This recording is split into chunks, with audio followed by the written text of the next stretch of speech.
갑자기 날씨가 엄청 추워졌죠. 원래 11월 초면 이래야 되는 건데 우리가 그동안 너무 따뜻하게 살다가 갑자기 이렇게 딱 닥쳐와가지고 그런지도 모르겠습니다. 내일이 입동이라고 하더라고요. 잠깐 준비를 좀 하겠습니다.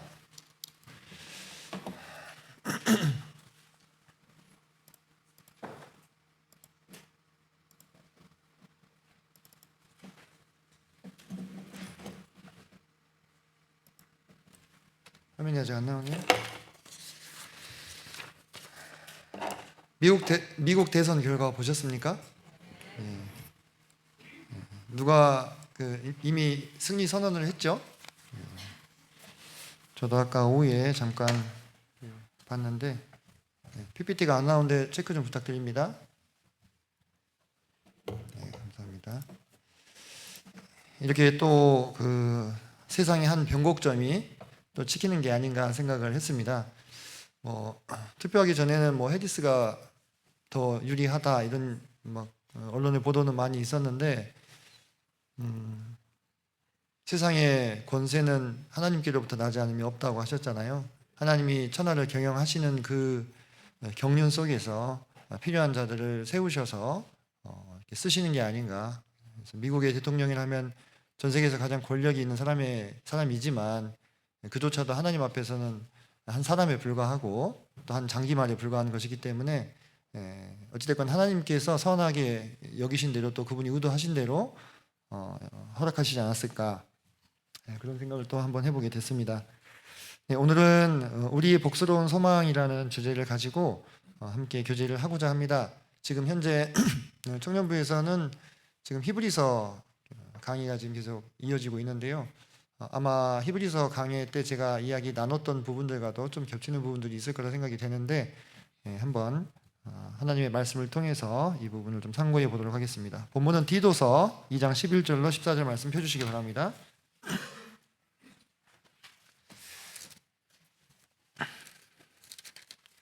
길지 않기 때문에 함께 성도님들과 함께 읽도록 하겠습니다. 제 성경으로 신약성경 349페이지 되겠습니다.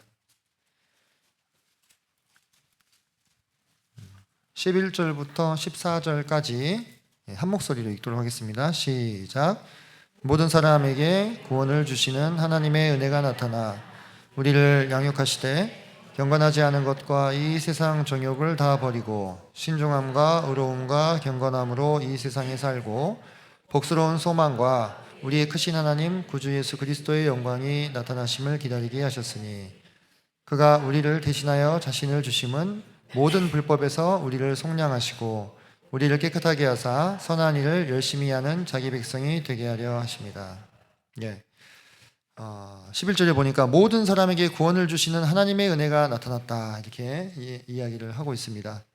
이 구원은 어떤 특정한 인물들만 구원하시기 위해서 하나님이 예수님을 세상에 보내신 것이 아니라 모든 사람에게 구원을 주시고자 하는 것이 하나님의 바람입니다. 그죠? 하나님께서는 모든 사람이 진리를 아는 데 이르기를 원하신다, 이렇게 말씀하셨잖아요. 근데 이러한 하나님의 은혜는 모두에게 공평하게 제공이 되지만 인간의 삶은 우리가 봤을 때 불공평한 부분들이 많이 보이게 되죠. 그죠? 그래서 제가 자세히 설명을 하지 않더라도 성도님들께서 이미 살아오시면서 많은 이 세상의 불공평해 보이는 현실들을 경험을 하게 되실 겁니다. 어떤 사람은 그래요. 다 잘해요. 집안도 좋고 얼굴도 잘생기고 재주도 많고 공부도 잘하고. 그런데 또 어떤 사람은 그런 것들 중에 하나도 받지 못한 사람들도 세상에서 보게 되는 것입니다. 또 여러 가지 지능이라든지 또는 성격이라든지 천성, 기질 이런 것들도 다 다릅니다. 사람들이 자기가 받은 그것을 가지고 나름대로 자신의 세계를 꾸려나가게 되는데 하는 일마다 잘 되는 사람이 있는가 하면 하는 일마다 실패하는 사람도 있어요. 이 불공평함이 어른들의 세계만 그런 게 아니에요. 요즘에는 초등학교에서부터 벌써 확 갈라집니다. 잘하는 애들은 다 잘하고 운동도 잘하고 공부도 잘하고 심지어 예의 바르고 인물도 좋고 그래요. 근데 또 그렇지 못한 아이들은 또 좀 걱정이 된다 이런 아이들도 있고 그렇습니다. 이게 세상이 어떤 면에서 봤을 때는 참 불공평해 보인다, 그런 생각이 드는데, 그에 비해서 하나님께서 우리에게 주시고자 하는 이 구원의 은혜는 어떻습니까? 모든 사람에게 공평하게 수여가 된다고 하는 것입니다. 누구든지 우리 주님의 이름을 부르는 자는 구원을 받을 수 있도록 그 길을 열어놓으셨어요.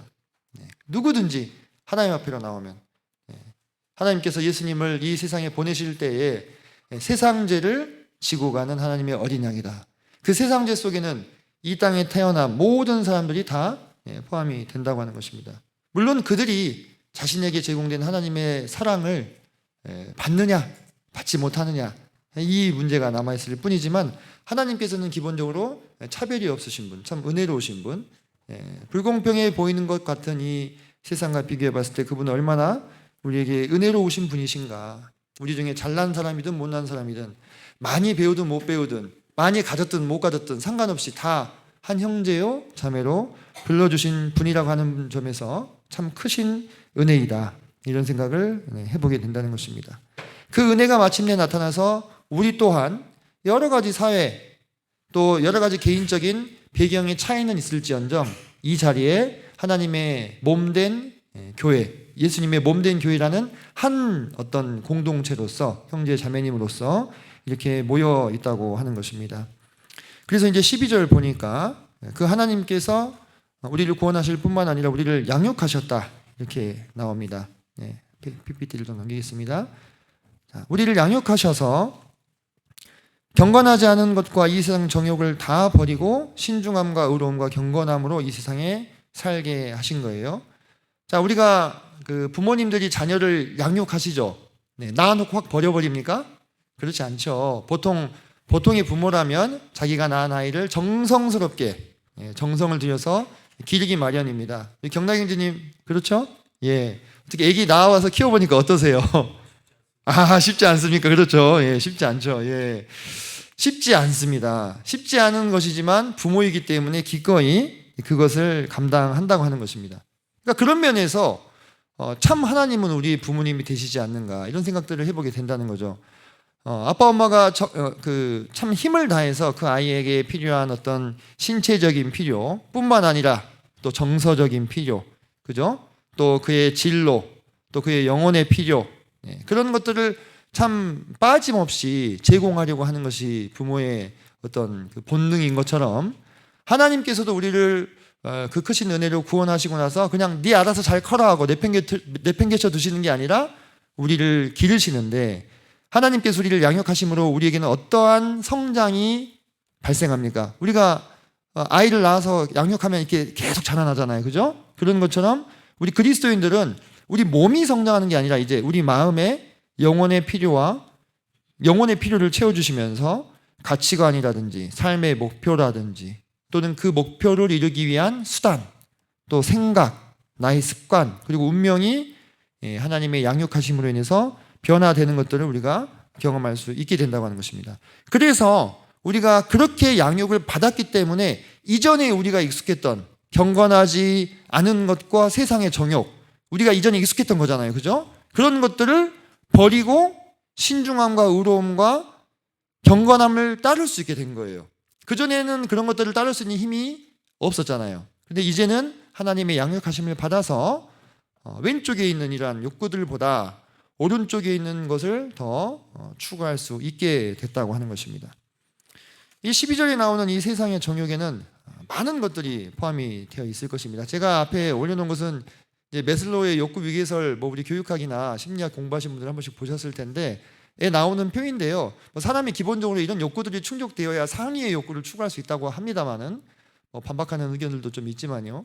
기본적으로 사람이라면 생존을 위해서 수면욕과 식욕과 성욕을 가지고 있습니다. 그리고 우리는 안전하고 싶고, 또 우리는 사랑받고 싶고, 또 우리는 인정받고 싶은 욕구를 가지고 있습니다. 맞죠? 사람이라면. 그리고 거기서 더 나아가면 어떤 명예욕이라든지 권력의 욕구라든지 또는 물질의 욕구를 가지고 있고, 최종적으로는 우리 자아를 실현하고자 하는 그런 욕구를 가지고 있는 거예요. 그런 다양한 욕구, 다른 표현으로 정욕이 되겠죠. 이런 것들을 다 버리게 하셨다. 그러면 이건 무슨 뜻이냐? 우리가 그러면 뭐 식욕이나 뭐 수면욕도 다 버리고 살 수 있느냐? 그런 차원의 얘기가 아니라 결국은 이런 정욕들을 쫓아서 결국은 우리가 최종적으로 추구하는 것이 뭡니까? 나예요, 나. 나의 만족과 나의 성취, 그죠? 자아에 집중되어 있는 이와 같은 어떤 욕구들을 충족시키기 위해서 살아왔던 나의 습성, 내 육신의 옛 습성을 버리고 하나님을 향하여서 그 눈길을 돌릴 수 있게 해주셨다고 하는 것입니다. 그래서 이제는 신중하게, 옛날에는 신중하지 않았어요. 무엇이 더 앞섰습니까? 나의 욕구를 채우는 것이 더 앞섰다 이 말입니다. 그렇지만 이제는 내가 그리스도인으로서 부르심을 받았는데 어떻게 사는 것이 마땅하겠느냐를 한 번 더 고민하게 되는 거예요. 그게 뭐예요? 신중한 것이잖아요. 그죠? 그리고 이제는 내가 의로움을 쫓아서 사는, 옛날에는 무엇을 좋아했습니까? 불의한 것을 좋아했습니다. 그죠? 네. 천박하고 불의하고 나쁘고 그러면은 재밌었어요. 죄를 누리고 살았지만 이제는 우리가 때로 죄의 유혹에 넘어져도 괴로운 마음이 우리에게 찾아오게 된 것입니다. 네. 불의보다는 의를 추구하는 마음이 우리 가운데 자라나게 되었다고 하는 것입니다. 옛날에는 이 세상에 속한 천박한 것들과 방탕한 것들을 좋아했다면 이제는 경건함을 추구하는 삶으로 우리가 자라나게 되었는데 이것은 하나님께서 우리를 양육해 주셨기 때문이다. 이렇게 볼 수가 있겠습니다. 그래서 그러한 신중함과 의로움과 경건함으로 이 세상에 살아가게 하신 것입니다. 사랑하는 성도님들, 우리는 무엇으로 살고 있습니까? 지금 우리가 우리의 육신에 속했던 정욕들을 추구하며 산다면 우리는 아직 하나님 앞에서 젖을 먹는 어린아이에 불과하다고 볼 수 있을 것입니다. 그런데 우리가 이제 하나님의 양육하심을 받아서 우리의 영이 성장하고 하나님께서 우리에게 기뻐하시는 것들을 알게 되었을 때 장성한 자는 어떻게 한다고 했어요?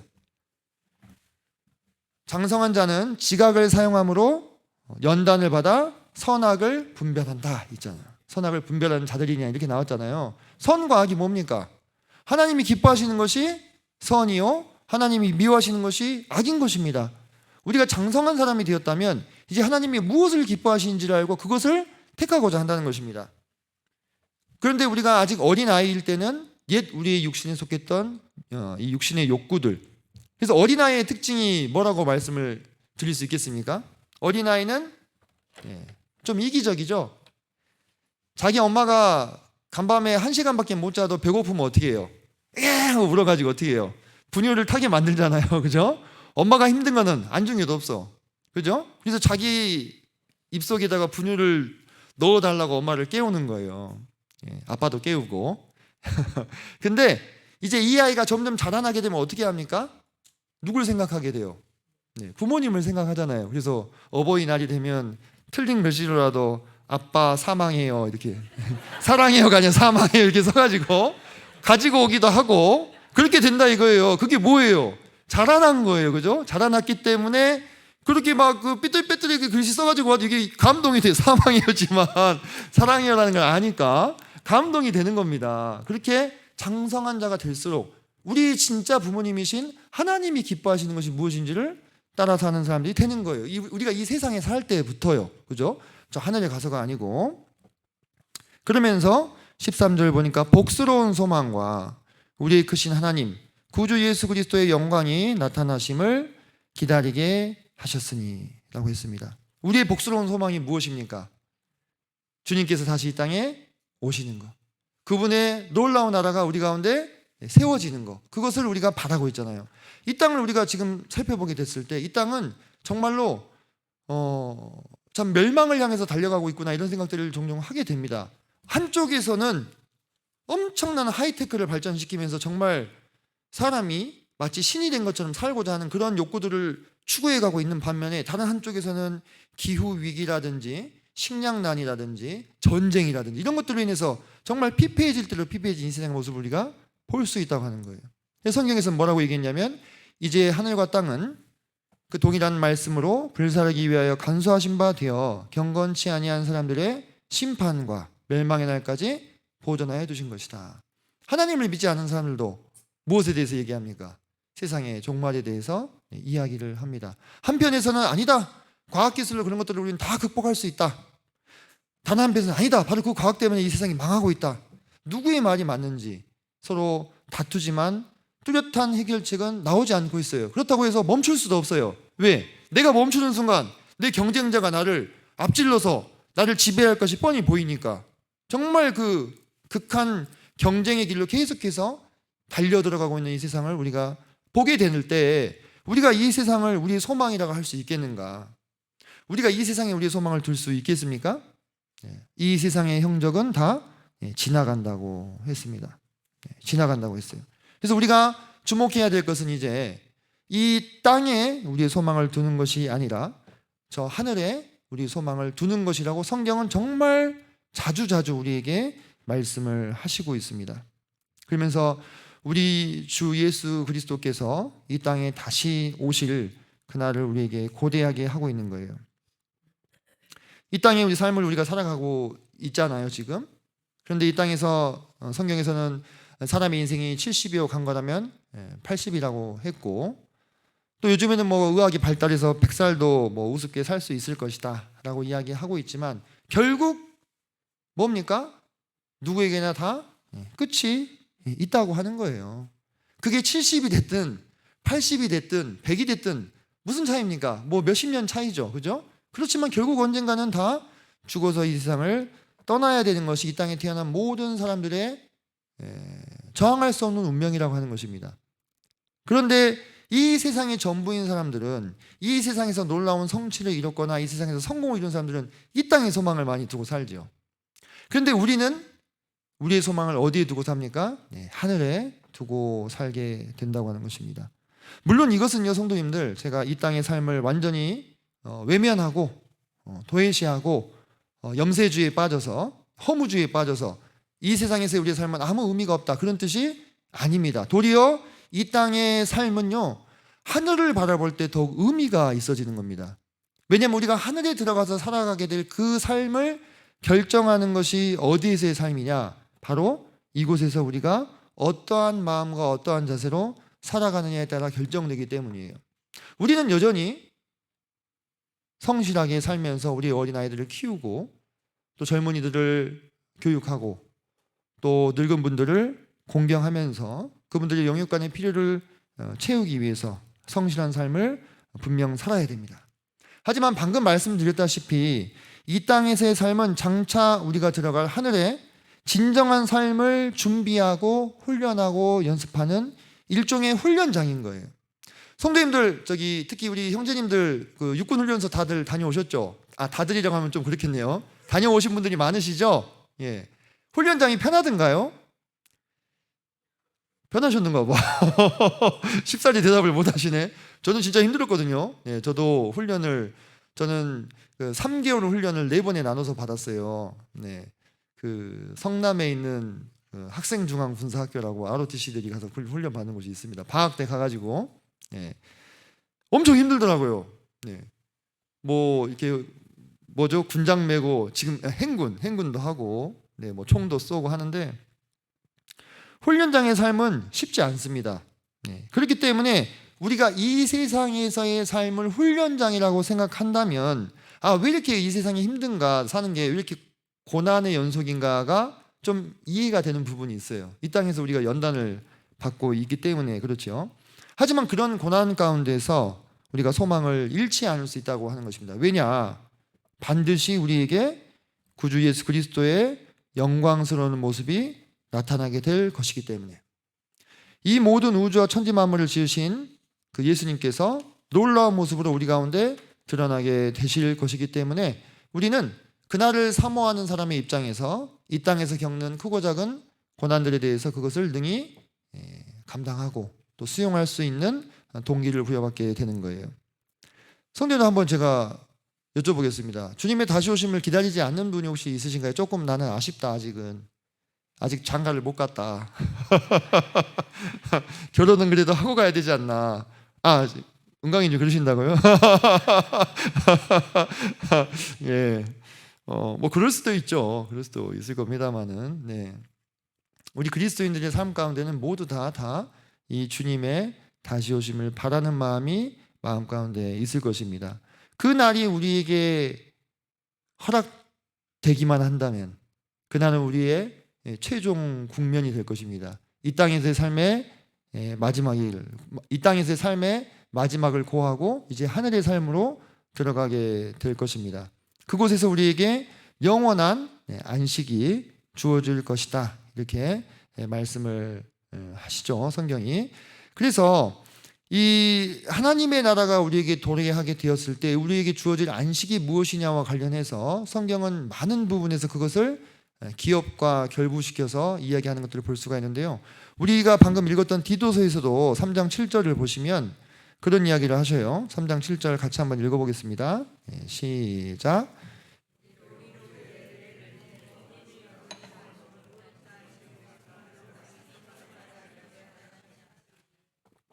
네, 우리로 그의 은혜를 힘입어 의롭다 하심을 얻어 영생의 소망을 따라 상속자가 되게 하려 하심이라. 이 상속자가 된 우리들, 이것이 정말 우리의 마음 가운데 큰 위로를 준다고 하는 것입니다. 성경에는 정말 많은 부분에서 이 상속에 대해서 이야기를 하십니다. 골로새서 1장 12절에는 우리로 하여금 빛 가운데서 성도의 기업의 부분을 얻게 하셨다, 이렇게 얘기하시고, 또 3장 24절에서는 기업의 상을 주님께 받을 줄을 우리가 안다. 그리고 디도서 방금 읽었죠. 로마서 4장 16절에서도 상속자가 되는 그것이 믿음으로 된다. 그래서 우리가 장차 들어갈 하나님의 나라에서 그분께 받을 상속분이 있음을 이야기해 주고 있습니다. 성도님들, 저는 참 그런 생각들이 들더라고요. 우리가 이 세상에 태어나가지고 이렇게 살아가잖아요. 세상에 태어나서 다 각자의 모습으로 살아가요. 살면서요, 사람들이요, 감사하고 사는 사람들도 있겠지만은요, 좀 불만족스럽고 불평하며 사는 사람들도 많이 있습니다. 제가 지금 얘기하는 이 사람은 저기 불신자를 말하는 게 아니라 그리스도인들을 이야기하는 것입니다. 왜 우리 가정은 이렇게 불화할까? 왜 우리 부모님은 나를 이렇게 핍박할까? 또 왜 나는 이렇게 어떤 면에서는 평범할까? 왜 나는 이렇게 뛰어난 머리를 받지 못하거나, 또는 재능이 없거나, 또는 집이 가난해서 나를 받쳐주지 못하거나, 다양한 많은 우리에게 불만족을 안겨주는 그러한 고민과 고뇌의 시간들이 있으셨을 것 같습니다. 물론 지금은 그런 것에 시달리지 않는다 할지라도 과거에 우리가 그랬었을 수 있다, 이거예요. 왜냐하면 이 세상에 보면 제가 앞서도 말씀드렸지만 그런 많은 것들을 갖추고 태어나서 정말 행복하게 살아가는 사람들도 많이 있어요. 그죠? 그 사람이 꼭 하나님을 믿어서가 아니라 그냥 타고 태어난 조건 자체가 너무 좋아가지고 그냥 구김살 없이 이렇게 살아가는 사람들이 있다, 이 말입니다. 우리가 이 세상에 태어난 참된 목적을 깨닫지 못하게 되면 하나님이 우리가 이 세상에 태어났을 때 처음에 지정해 주셨던 그런 조건들이요, 그런 핸디캡들이 나를 때로 괴롭게 하는 거예요. 근데 성도님들, 우리가 이 생각을 할 때 그런 것들로부터 좀 자유롭게 되는 것 같아요.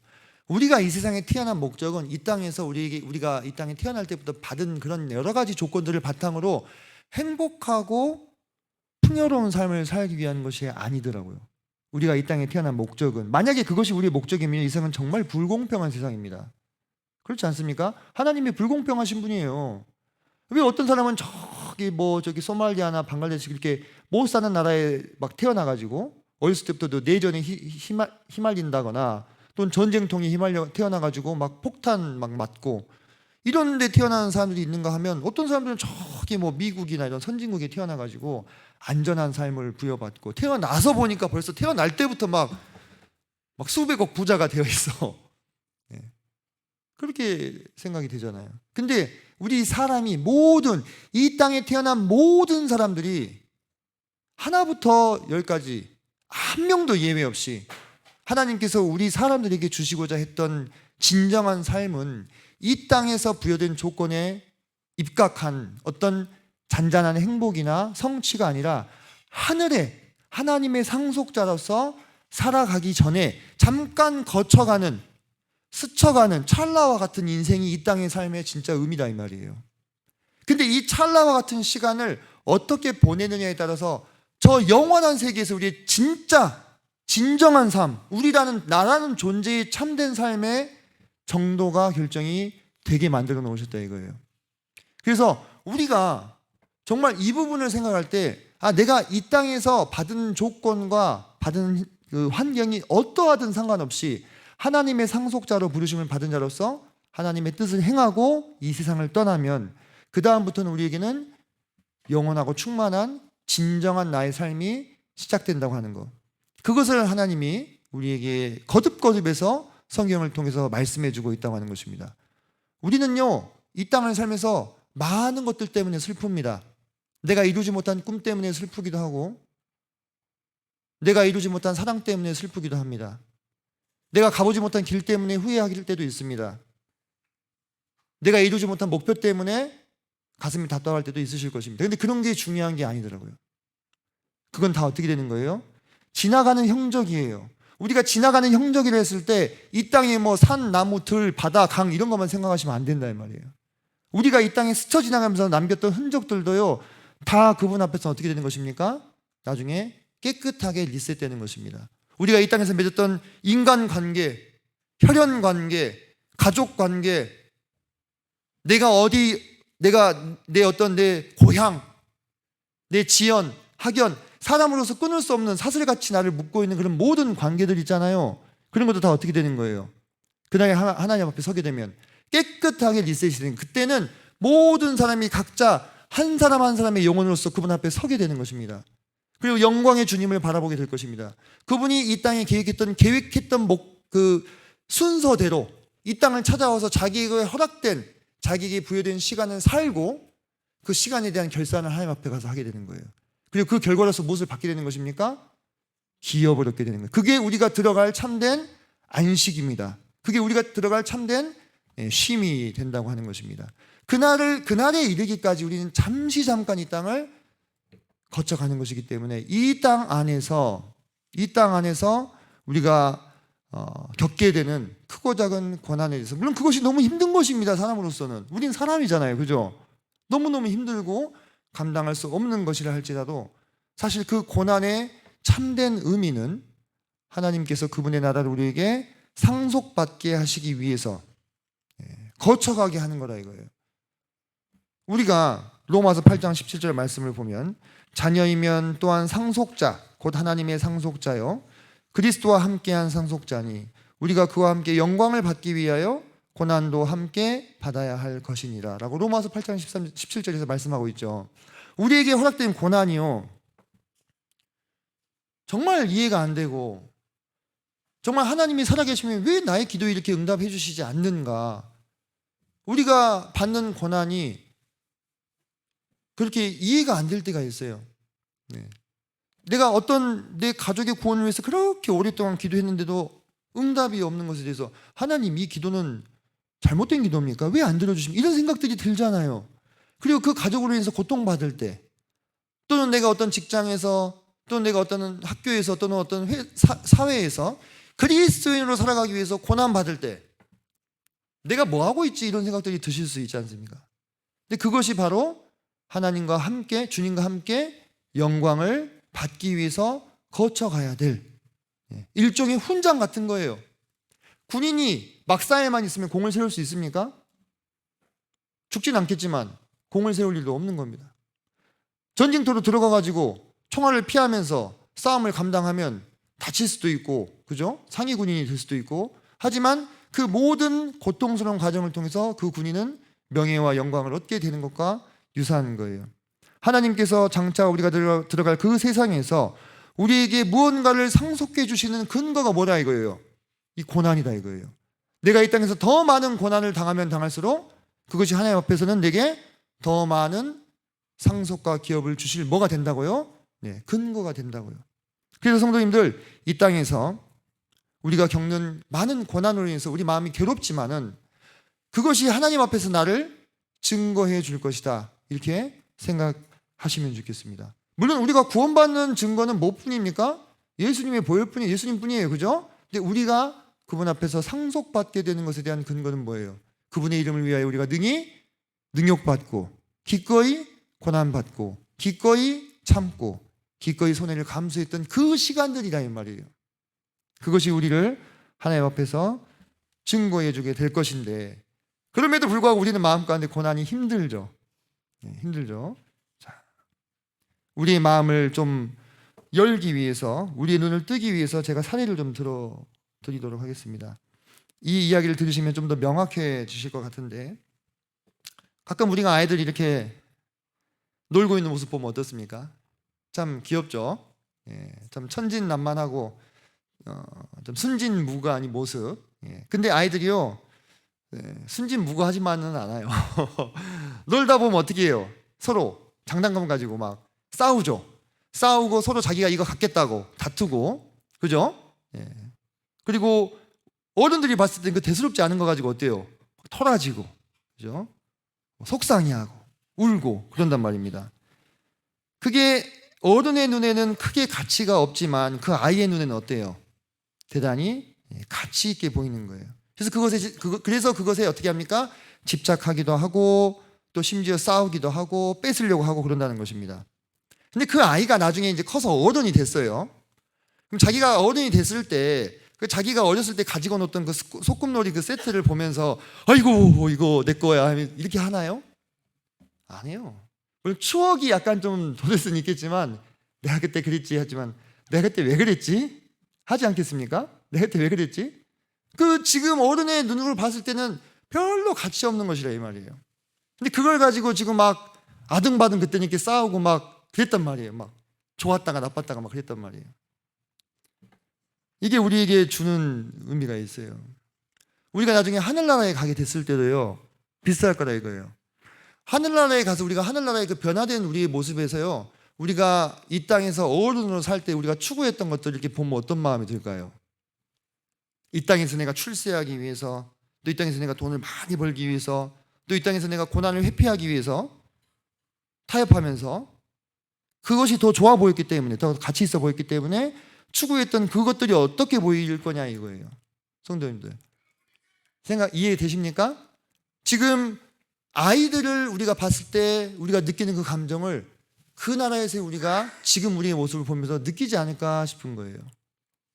또 하나 한번 생각을 해보겠습니다. 이 아이가 왜 이렇게 울고 있을까요? 이게 뭔 일이고 하고 울고 있죠. 혹시 이 영상 보신 분 있으신가요? 아주 옛날에 약간 좀 유행했던 영상인데, 엄마가 애한테 수학 문제를 풀라고 이렇게 수학 시험지를 줬는데 그거 풀기 싫어가지고 이렇게 울고 있는 거예요. 대성통곡을 합니다. 공부하기 싫어가지고. 제가 우리 아들 영어랑 수학을 이렇게 봐주는데 뒤에 있네요. 예. 우리 아들한테 공부를 좀 열심히 해라 이야기해주면 열심히 합니다. 예, 열심히 하는데 딱 제가 정해준 데까지만 해요. 네. 막 재밌고 그러진 않은 것 같아요. 보니까. 네. 왜 그럴까요? 공부를 해야 될 이유가 아직 잘 와닿지 않는 거죠. 그죠? 왜 아빠 엄마가 이렇게 공부하라고 하는지 그 이유를 잘 몰라요. 왜 그렇습니까? 앞으로 자기에게 일어날 일을 모르는 거예요. 네. 어른이 돼보지 않았으니까. 저는 그런 생각을 정말 많이 했습니다. 내가 만약에 지금 이 기억을 다 가지고 학창시절로 돌아갈 수 있다면 나는 더 미친 듯이 공부할 거다. 저도 학창시절에 나름대로 열심히 공부했거든요. 근데 전 더 미친 듯이 공부할 거다. 이게 저만 그런 게 아니라 한 40대 한 중반 정도 되는 이 직장인들한테 나중에 예전에 고등학생으로 돌아갈 수 있다면 어떻게 하겠냐, 정말 죽기 살기로 공부할 거예요, 이렇게 얘기를 한대요. 설문조사 전에 했다고 하잖아요. 요즘엔 약간 세상이 바뀌어가지고 다시 고등학생 때로 돌아가면 어떻게 할 거니까 비트코인을 살 거예요 이렇게 얘기하는 분도 있다는데 정말 그 시절에는 압니까 모릅니까? 몰라요. 왜 부모님이 나한테 이렇게 공부를 하라고 하는지, 왜 선생님이 나에게 이렇게 공부를 하라고 하시는지 알 수가 없죠. 어른이 돼보지 않았으니까. 공부가 쉽습니까? 힘들잖아요. 어렵잖아요. 그러니까는 그 하기 싫어 죽겠는데 이거를 계속 하라고 하니 이유를 알지 못하죠. 근데 어른이 된 아빠나 엄마나 선생님은 어때요? 이유를 알잖아요. 그래서 그렇게 좀 공부를 그래도 좀 하라고. 제가 가끔 동심파괴 수업을 합니다. 애들이 꿈이 요즘에 유튜버나 프로게이머나 그런 거잖아요. 너 유튜브로 성공하려면 얼마나 확률이 되는지 아냐. 제가 조곤조곤 아주 그냥 데이터 가지고 특히 우리 5, 6학년 학생들 설명을 해줘요. 성공 확률이 0.1% 정도 된다. 예. 그럼 애들이 선생님 왜 제 꿈을 파괴하세요? 왜 동심을 파괴하세요? 동심이 아니고 현실이야. 이렇게 내가 얘기를 해주는데 뭘 모르기 때문에 그런 얘기를 하는 거예요. 물론 성공한 사람들 몇 명 있죠. 몇 명, 그죠? 몇 명. 그 상황이 돼보지 않았기 때문에 지금 현재 내가 감당해야 되는 이 고난이 이해가 안 되는 거예요. 아이들의 입장에서 내가 왜 이렇게 참고 앉아서 공부를 해야 되는지. 제가 지금 무슨 말씀을 드리려고 하는지 아시겠습니까? 하나님께서 가끔 우리가 그럴 때가 있어요. 아니 왜 하나님 나를 이렇게 힘들게 하시냐고. 좀 내 부모님이라면서요. 나 좀 편하게 살 수 있게 좀 해달라고, 행복하게 좀 살 수 있게 해달라고, 이 땅에서 좀 행복하게 살면 어디 덧나냐고. 하나님 자녀들이 행복하게 살아야지 세상 사람들도 그거 보고 같이 교회 다니죠. 뭐 이런 그럴듯한 얘기를 하면서 그렇게 합니다. 근데 하나님의 입장에서는 뭐예요? 하나님 진짜 우리 아빠라니까요. 너가 그렇게 지금 이 세상에서 힘들게 사는 게 너한테 장래에 소망이 있는 거야. 근데 그걸 우리는 볼 수 있어요, 없어요? 못 보니까 이 땅에서 그냥 힘든 것만 생각하고 때로 하나님을 원망하기도 하고 고난을 이해하지 못하고 고난을 회피하기도 합니다. 그래서 우리에게 무엇이 필요하느냐? 에베소서 1장 18절에서 그런 얘기했잖아요. 너희 마음의 눈을 밝히사 그의 부르심의 소망이 무엇이며 성도 안에서 그 기업의 영광의 풍성함이 무엇인지를 알기 원한다고 이렇게 이야기를 하시는 거예요. 여러분 성도님들 진짜 우리 신앙생활에요. 우리가 많은 말씀을 듣고 뭐 많은 성경 공부를 합니다만요. 거의 원리는 거의 대동소이합니다. 성경이 말씀하시는 것은 뭡니까? 복음과 함께 고난을 받으라 이거예요. 그거에 대해서 아멘 하고 믿음의 눈이 떠지면 그 고난을 받는 것이고 그게 안 떠지면요 죽었다 깨나도 그 삶을 못 사는 것입니다. 그리고 이 땅에서 나에게 허락된 모든 시간과 물질과 에너지와 기회들을 그냥 흘려보내고 하나님 앞에 서게 된다 이 말이에요. 그날에 그분 앞에 서게 됐을 때는 더 이상 일하고 싶어도 할 수가 없습니다. 그날에는 모두가 일을 쉽니다. 하나님도 일을 쉬십니다. 영원한 안식으로 우리는 들어가게 될 뿐입니다. 그날에 하나님이 주님께서 우리에게 더 많은 상속을 주시고 싶어도 눈을 씻고 찾아봐도 우리 안에 뭔가 찾을 것이 없어. 그럼 어떻게 되는 거예요? 그냥 이제 다음 이게 되는 거예요. 다음 성도 들어오세요. 그리고요 그 세상에 한번 들어가면은 이제 끝이에요. The end. 모든 게 끝입니다. 아무것도 바꿀 수 없습니다. 그 상태 그대로 영원히 사는 거예요. 근데 근데 그렇다고 해서 불행할까요? 내 옆에 성도는 막 이렇게 상급을 받았는데 난 요만큼밖에 못 받았다고 불행할까요? 아니요. 이 세상에서 왜 사람들이 불행한지 아십니까? 자기 분수를 모르기 때문에 불행한 거예요. 내 머리는 요만큼인데 내 실제 현실 요만큼이니까 불행한 거예요. 무슨 말인지 이해되시죠? 내 분수가 요만큼밖에 안 된다는 거 알면 내가 받은 거에 오히려 감사하다니까요. 근데 내 분수를 모르니까 나는 이만큼 받아야 된다고 생각해. 나는 이렇게 대접을 받아야 된다고 생각해. 근데 실제로 나한테 허락되는 건 요만큼밖에 없으니까 그게 화가 나는 거지. 근데 그 세계에 가면 어떻게 될까요? 하늘나라에 가면은 나를 아는 거예요. 다 나 자신을 알아. 하나님이 요만큼 챙겨주신 것도 하나님이 신경 많이 써주셨다는 걸 아니까 감사가 되죠. 그 나라에서는 불행할 일이 없습니다. 다 자기를 아니까. 그래서 하나님께서 우리에게 고난을 허락하시는 거예요. 부모가 자식이 힘들어도 공부시키고 훈련시키는 것처럼. 왜? 그래야 그게 장래에 그 아이에게 소망을 주는 것인지를 알기 때문에. 그렇죠? 네. 진짜 진정한 부모라면요 그냥 하루에 12시간씩 뭐 게임하고 놀고 그래도 그냥 아무렇지도 않을 수 있습니까? 정말로? 저는 그렇게는 안 되겠더라고요. 하나님의 마음이 우리에게 그와 같다. 그래서 저는 옛날에 정말 교회사를 읽으면서 어떻게 그리스도인들이 그런 삶을 살 수 있을까? 또는 어떻게 하나님께서 자기 자녀들에게 이런 가혹한 삶을 허락하셨을까? 라는 장면들을 많이 봤어요. 이해가 안 됐어요. 어떤 그리스도인은요 저기 외딴 섬에 이 큰 범죄를 저지른 자들이 노예로 팔려가지고 중노동형에 처해져가지고 거기서 고립돼서 살고 있다는 소식을 듣고 자기 자신을 노예로 팔아버렸어요. 그 섬에 들어가려고. 두 형제가 자기 자신을 노예로 팔아가지고 그 섬에 들어가면은 뭐 죽어야 나와. 죽을 때까지 중노동형이에요. 근데 거기에 섬에 살고 있는 사람들도 복음을 들어야 되지 않겠냐.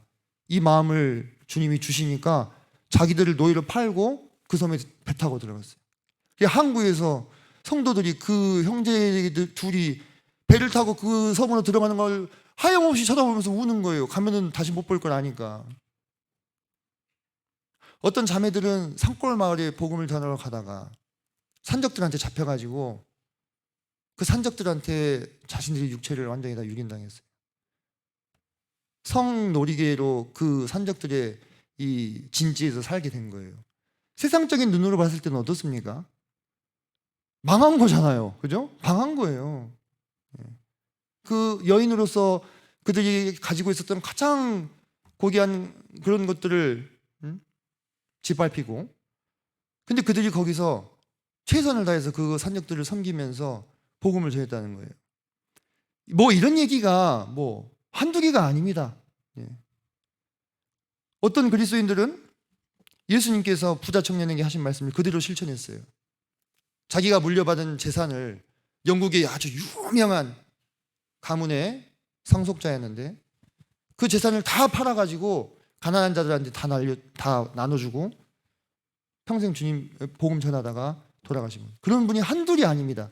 교회사에서는 그런 사람들을 그래서 퍼펙트맨이라고 불렀습니다. 주님이 그렇게 말씀하셨잖아요. 네 재산을 다 팔아서 가난한 자들에게 나눠주고 너는 나를 따라. 그걸 그냥 문자 그대로 실천해버린 거예요.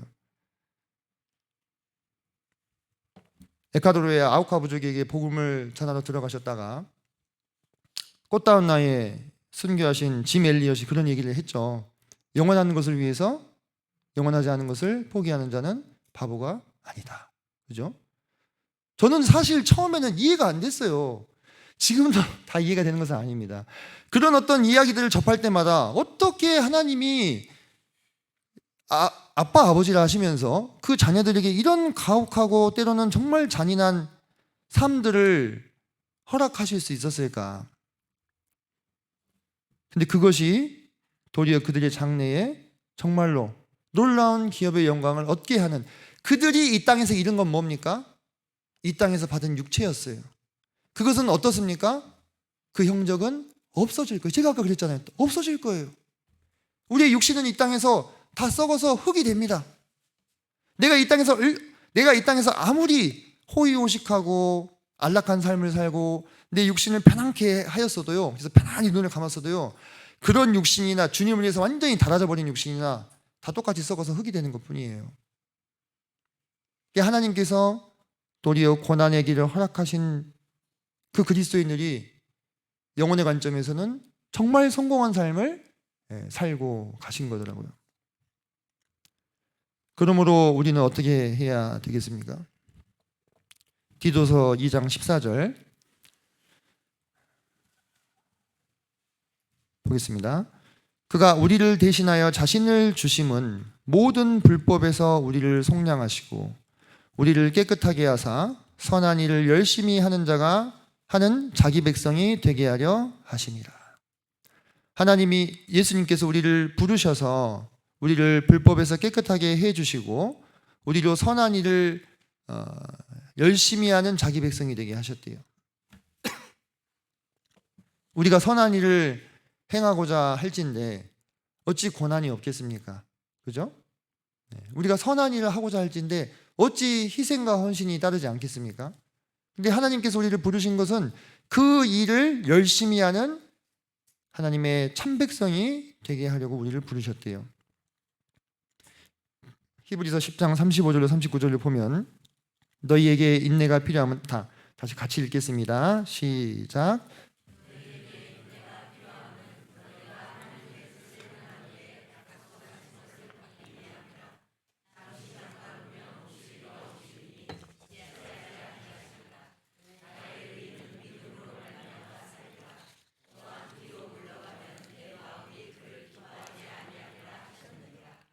우리는 뒤로 물러가 멸망할 자가 아니요 오직 영혼을 구원함에 이르는 믿음을 가진 자니라. 아멘. 자, 이 말씀을 이렇게 보면은 하나님께서 우리에게 인내가 필요하다. 우리에게 뒤로 물러가지 말고, 뒤로 물러가면 하나님께서 우리를 기뻐하지 않으실 거다. 우리에게 담대함을 내라고 말씀하십니다. 아이고, 하나님, 이 땅에서 하나님 섬기면서 사는 것이 진짜 쉽지 않네요. 힘드네요. 그러지. 아이고, 그냥 그랬을 거야. 가 아니라 어떻게 하고 있다고요? 더 달려가라고. 네. 뒤로 물러가면 내 마음이 너를 기뻐하지 않을 거라고 그냥 채찍을 그냥. 네. 근데 저는 마음에 감사가 됐습니다. 개인차가 있겠지만은 하나님께서는 우리를 정말 사랑하시는구나 이런 생각을 하게 됩니다. 네. 물론 하나님이 우리를 품어주시고 또 위로해 주시고 우리가 힘들 때 우리에게 격려해 주시고 그렇게 하십니다. 근데 하나님은 우리에게 진짜 좋은 게 뭔지 아십니다. 하나님은 우리에게 진짜 좋은 게 뭔지를 아셔요. 그분이 우리를 사랑하시고 그분은 선하시기 때문에 우리가 이 땅에서 받는 많은 고난과 힘듦으로 인해서 거기서 멈추어서 뒤로 퇴보하는 자의 모습을 취하는 것은 우리에게 진정한 선이 되지 못한다는 것을 아시는 거예요. 그래서 하나님께서는 우리에게 더 나아가라고, 뒤로 물러가면 내 마음이 그를 기뻐하지 않겠다고 말씀하고 계시는지도 모르겠습니다. 그러므로 사랑하는 성도님들, 우리가 정말 이 믿음의 경주를 달려가실 때에 우리에게 허락된 이 복스러운 소망을 마음 가운데 생각하시면서 또 우리의 진짜 참 아버지가 되신 하나님께서 우리에게 무엇을 원하시는지를 잘 헤아려 아심으로 이 길을 끝까지 달려가시기를 바랍니다. 우리에게 무엇이 필요하다 했습니까? 인내가 필요하다 했어요. 인내가. 사실 성도님도 한번 생각해 보십시오. 지난 신앙의 여정 가운데 내가 정말 신앙을 놓고 싶었던 때가 얼마나 많으셨는지. 저도 그랬거든요. 그만하고 싶다 이런 생각들. 힘이 든다. 뭐하러 이렇게까지 살아야 되지? 이런 생각들. 근데 내가 이 땅이 전부라면, 진짜요, 이 땅이 전부라면 이렇게까지 살 필요 없잖아요. 힘들게.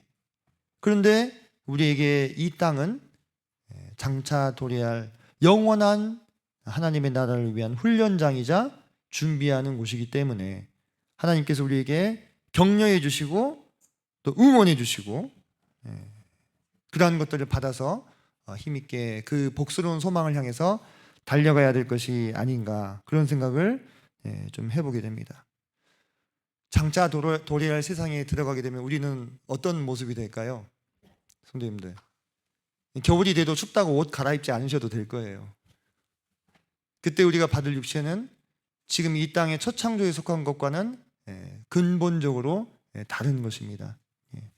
그것은 부활하신 예수님께서 친히 우리에게 본으로 보여주신 그 육신을 입게 되는 것입니다.